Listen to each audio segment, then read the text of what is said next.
ओम शांति नमस्कार। दंत रोगरे घरोई डाक्तर तुलसी। तुलसी पत्र को खरारे सुखाई गुंड करी से गुंडरे आउ थे मन रखु।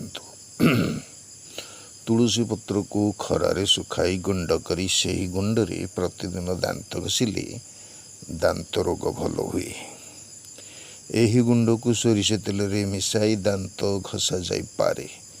यह दांत को शक्त करी पाटीर दुर्गंध दूर करी और माड़ी को शक्त करी पायोरिया और अन्य दांत रोग भल हुए।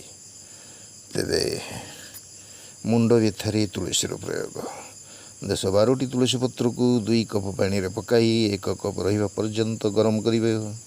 ठंडा करी छाणी पानी को किछि दिन पीले मुंड व्यथा भल हुए। तुलसी पत्र बटा ओ घोरा चंदन सम परिमाण रे मिसाई कपाल रे लेप देले मुंड बथा मुंड गरम हेबा आदि फल हुए। तुलसी पत्र रस रे 2-4टी गोलमरिच बाटी नाकरे पकाइले अध कपाली भल हुए। तुलसी गछर कसी जटा को सुखाई गुंड करिवो।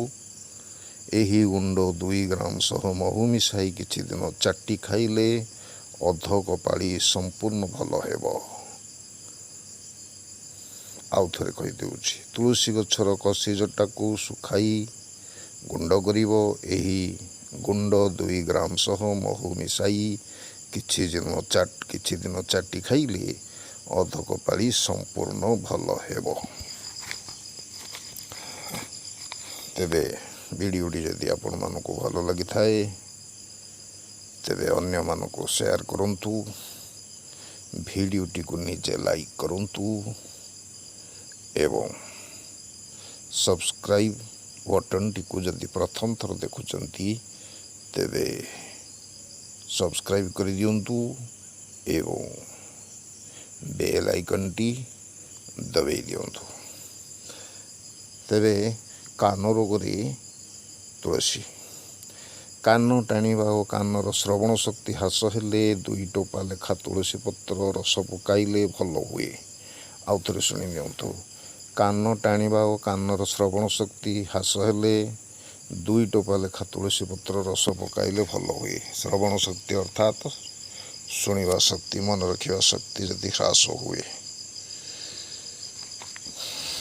ओम शांति। आज पाई एतिकी। नमस्ते। भलरे थांतु समस्ते।